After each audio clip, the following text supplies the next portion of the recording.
ತುಂಬ ಈ ಯುದ್ಧ ಕಲೆಗಳನ್ನೆಲ್ಲ ಕಲ್ಕೊಂಡ್ರಂತೆ. ಗರಡಿ ಪೆಟ್ಟು ಅಂತ ಕರೀತಾ ಇದ್ರು. ನಮ್ಮ ಕನ್ನಡದ ಹೆಮ್ಮೆಯ ಒಂದು ವ್ಯಾಯಾಮ ಮತ್ತೆ ಹೊಡೆದಾಡುವ ಕಲೆ, ಯುದ್ಧ ಕಲೆ ಆಗಿದ್ದಂಥದ್ದು ಮರ್ತಿರೋದು ಇವತ್ತಿಗೆ. ಸೊ ಈಗ ಅದು ಕೇರಳದಲ್ಲಿ ಕಳರಿಪಯಟ್ಟು ಇದೆ, ವಿಚ್ ಇಸ್ ಸಿಮಿಲರ್. ಬಟ್ ನಮ್ಮಲ್ಲಿ ಹೆಂಗೆ ಬಿಫೋರ್ ನೀವು ಮರ್ತಿರೋ ಕಲೆ ಅಂತಂದ್ರಿ, ಅಮೆಝಾನಲ್ಲಿ ನೋಡ್ತಾ ಇದ್ದೆ ನಾನು, ಗರಡಿ ಮನೆಯಲ್ಲಿ ಹಿಂಗೆ ಸಾಮ್ ಹಾಕ್ತಿದ್ರಲ್ಲ, ಮಾರಾಟಕ್ಕೆ ಬಂದಿದ್ದಾವೆ ಈಗ ಮತ್ತೆ ಆ ಕಟ್ಟಿಗೆ ಮತ್ತೆ.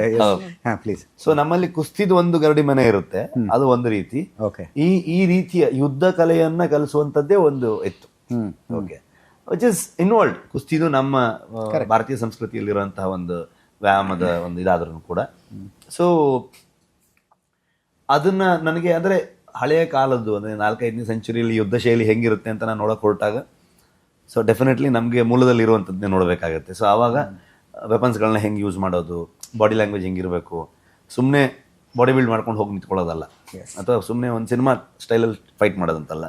ಸೊ ಅದಕ್ಕೊಂದು ರೀತಿ ನೀತಿ ಅಂತ ಇರುತ್ತೆ, ವೆಪನ್ಸ್ ಹೆಂಗೆ ಯೂಸ್ ಮಾಡಬೇಕು ಅನ್ನೋದಿರುತ್ತೆ, ಅದರ ಮೂವ್ಸ್ ಹೆಂಗೆ ಅನ್ನೋದಿರುತ್ತೆ, ಅದೆಲ್ಲ ಕಲಿಬೇಕಾಗಿತ್ತು. ಹಾಗಾಗಿ ನನ್ನ ವರ್ಕೌಟ್ ಜೊತೆಗೆ ಅದನ್ನು ಮಾಡ್ಕೊಂಡು ಬರ್ತಾ ಇದ್ದೆ.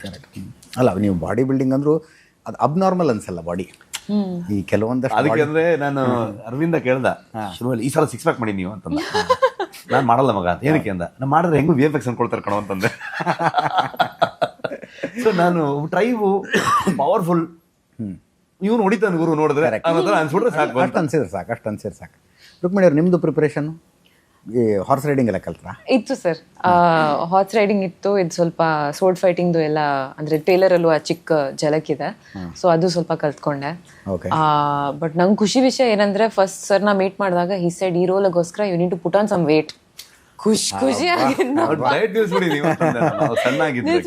ರೋಗಿ ಬಯಸಿದ್ದು ಹಾಲು ಅನ್ನ ವೈದ್ಯ ಹೇಳಿದ್ದು ಸ್ವಲ್ಪ ಹೆಲ್ದಿ ಆಗ್ಬೇಕು ನೀವು ಅಂತ ಹೇಳಿದ್ರು. ಖುಷಿಯಾಗಿ, ಅಂದ್ರೆ ಇಟ್ಸ್ ನೈಸ್. ಈ ಒಂದ್ ಪಾತ್ರಕ್ಕೆ ಪ್ರಿಪೇರ್ ಆಗ್ಬೇಕಾದ್ರೆ it was slightly different, because ಎಲ್ಲರೂ ಕಟ್ ಡೌನ್ ಮಾಡಿ ಅಂತಾನೆ ಹೇಳ್ತಾರೆ.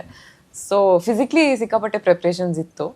ಅಂಡ್ ದೆನ್ ನಾರ್ಮಲಿ ನಮ್ಮ ಇಮೋಷನಲ್ ಪ್ರಿಪ್ರೇಷನ್ಸ್ ಏನ್ ಮಾಡ್ತೀವೋ, ಅಥವಾ ಆ ಕಾಲದ ಬಗ್ಗೆ ಏನಾದರೂ ರಿಸರ್ಚ್ ಇದ್ರೆ, ಬಾಡಿ ಲ್ಯಾಂಗ್ವೇಜ್ದು ಆ ಥರದ್ದೆಲ್ಲ ಪ್ರಿಪ್ರೇಷನ್ಸ್ ಇತ್ತು, ಮಾಮೂಲಿ ಆ ಪ್ರಿಪ್ರೇಷನ್ಸು. ಬಟ್ ಈ ಹಾರ್ಸ್ ರೈಡಿಂಗು, ಸೋರ್ಡ್ ಫೈಟಿಂಗು ಅದೆಲ್ಲ ಹೊಸದಿತ್ತು ನನಗೆ. ಅಲ್ಲ, ಶೆಟ್ರಿಗೆ ಕರಾವಳಿ, ಕೆರಾಡಿ ಅದೆಲ್ಲ ಅವರೇ ಓಡಾಡಿದ ಜಾಗ. ಹೌದು, ನಿಮಗೆ ತುಂಬ ಹೊಸತದು. ಹೌದು, ಖಂಡಿತವಾಗ್ಲೂ.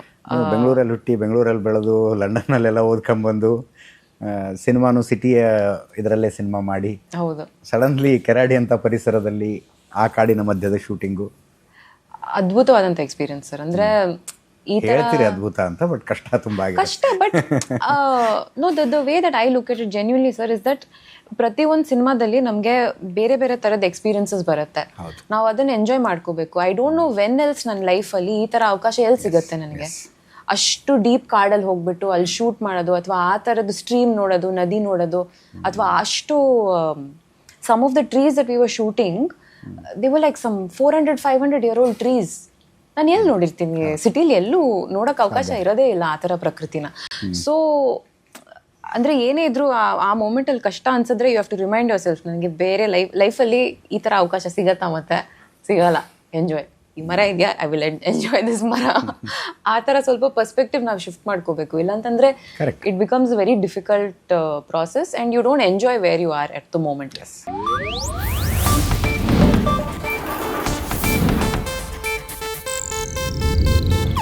ಇದು ಏಷ್ಯಾನೆಟ್ ನ್ಯೂಸ್ ನೆಟ್ವರ್ಕ್ ಪ್ರಸ್ತುತಿ.